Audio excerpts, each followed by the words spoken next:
आइए बच्चों, अब हम स्टार्ट करते हैं law of refraction of light. क्या होता है? So the incident ray, the refracted ray and the normal at the point of incident all lies in the same plane.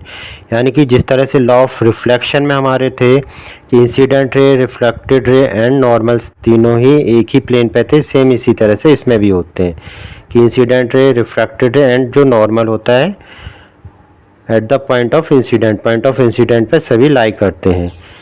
उसके बाद इसका जो सेकंड लॉ होता है उसको हम स्नेल्स लॉ भी कहते हैं। ये बहुत ही इंपॉर्टेंट है, अक्सर पूछा जाता है आपके एग्जाम्स में।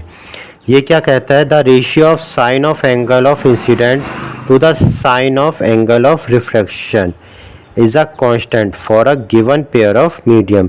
तो जो हमारे गिवन पेयर ऑफ मीडियम है, यानी कि दो मीडियम है, उसमें sine I upon sine R is ये कांस्टेंट होता है ना। हमने एंगल आई पढ़ा था, एंगल आर पढ़ा था, तो यही एंगल को जब हम इसका साइन फॉर्म लेते हैं, साइन कॉस टेन, या आपने ट्रिग्नोमेट्री में पढ़ा होगा, तो उसी का जो सब हम साइन आई लेते हैं और साइन आर लेते हैं, तो इनको जब हम डिवाइड करते हैं ये कांस्टेंट के इक्वल होता है।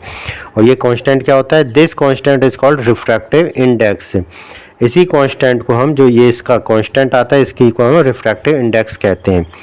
आइए अब हम समझते हैं रिफ्रैक्टिव इंडेक्स क्या होता है। तो ये रिफ्रैक्टिव इंडेक्स क्या होता है, इसको हम एन से डिनोट करते हैं। तो देखते हैं क्या होता है। The ratio of speed of light in a given pair of medium.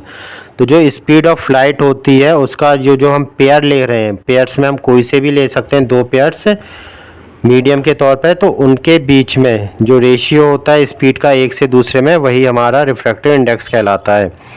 So N equals to क्या हो गया हमारा? Velocity of light in medium 1 and velocity of light in medium 2। तो ये वेलोसिटी ऑफ लाइट क्या होती है? स्पीड ऑफ लाइट ही होती है, जो मीडियम 1 में और मीडियम 2 में क्या होते हैं, इन दोनों के रेशियो जब हम करते हैं तो ये हमारी रिफ्रैक्टिव इंडेक्स निकल आती है। अब इसमें एक चीज़ समझिए, जब हम n21 लिखते हैं तो इसका मतलब क्या होता है?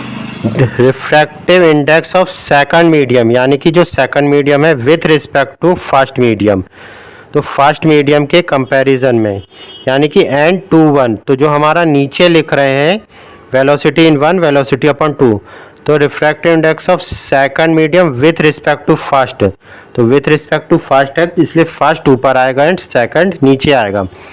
इसी को अगर हम n12 लिखेंगे तो इसका मतलब क्या होता है कि refractive index of first medium with respect to the second medium. तो इसमें हमारा सेकंड मीडियम के कंपैरिजन में देख रहे हैं तो वो ऊपर आ गया एंड फर्स्ट मीडियम हमारा नीचे आएगा। तो ये चीज़ हमें ध्यान रखनी है कि किस केस में क्या ऊपर आना है, क्या नीचे आना है। तो जब 2-1 है तो 1 ऊपर 2 नीचे, अर्जेंट 1-2 है तो 2 पर 1 नीचे, यानी कि पहले जो नंबर आ रहा है आपका, यहाँ 2 आ रहा है वो नीचे, यहाँ 1 आ रहा है तो वो नीचे। इस तरह से याद रखना है इसे। रिफ्रैक्टिव इंडेक्स से रिलेटेड कुछ टॉपिक्स हैं, आइए अब हम उन्हें देखते हैं। पहला क्या होता है? Relative refractive index. ये क्या होता है?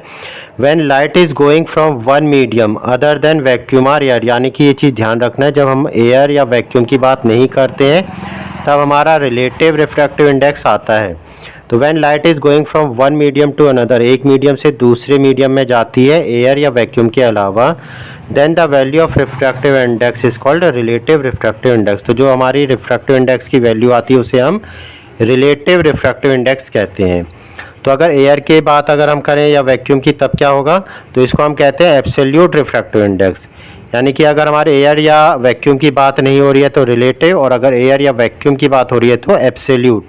तो एब्सोल्यूट रिफ्रैक्टिव इंडेक्स क्या होता है? The ratio of speed of light in vacuum और air to the speed of light in a medium, यानी कि किसी भी मीडियम में और एयर या वैक्यूम में, तो जब हम इनको आपस में रेशियो निकालते हैं तो ये हमारा कहलाता है absolute refractive index. Refractive index of one medium is reciprocal of other refractive index in a given pair.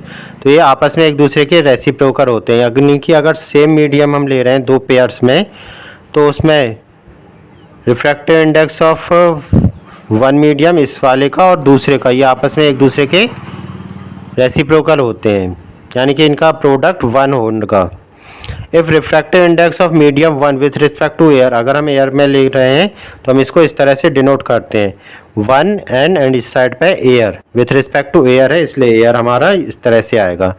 And if refractive index of medium 2 with respect to air, तो इसको हम इस तरह से डिनोट करते हैं 2 एंड एयर करके। तो then refractive index of medium 1 with respect to medium 2, तो यहाँ से अगर हम रिफ्रैक्टिव इंडेक्स निकालें मीडियम्स की आपस में एक दूसरे के लिए, तो किस तरह से निकालेंगे, फर्स्ट वाला ऊपर विथ रिस्पेक्ट टू सेकंड है तो सेकंड वाला नीचे। Refractive index of diamond is the highest till date, यानी कि अभी तक जो सबसे ज़्यादा रिफ्रैक्टिव इंडेक्स पाई गई वो किसकी पाई गई, डायमंड की पाई गई। ये कितनी है, इट इज़ 2.42।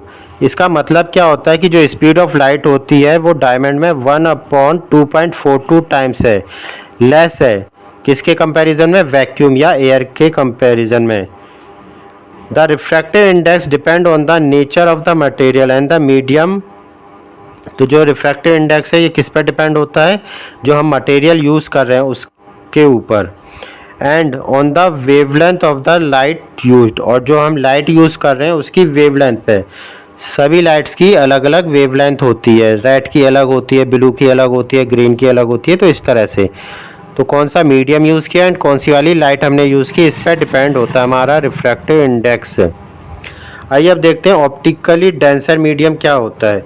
तो out of 2 given medium, the medium which higher value of refractive index, यानी कि जब हम 2 मीडियम की बात करते हैं और उसमें से जिस भी मीडियम की रिफ्रैक्टिव इंडेक्स ज़्यादा होगी वो हमारा ऑप्टिकली डेंसर मीडियम कहलाता है। ऑप्टिकली रेयर मीडियम क्या होता है, आउट ऑफ 2 गिवन मीडियम, यानी कि जो 2 मीडियम हमें दिए गए हैं उसमें से the medium which lower value of refractive index, जिसमें रिफ्रैक्टिव इंडेक्स की वैल्यू कम होती है वो हमारा रेयर मीडियम कहलाता है। कुछ और टर्म्स हैं उन्हें थोड़ी समझिए। When light enter from rarer to a denser medium, जब रेयरर से डेंसर मीडियम में जाएगी तो लाइट रेस का क्या होगा, it bends towards the normal, ये नॉर्मल की तरफ झुक जाएगी, बेंड करेगी। When a ray of light goes from a denser medium to a rarer, जब डेंसर से रेयरर में जाएगी तब क्या होगा, it bends away from the normal, ये नॉर्मल से दूर को बनेगी, अवे होगी। The optical density of a substance is different from its mass density, तो mass density and optical density different terms है, दोनों को सेम करके मत समझिएगा।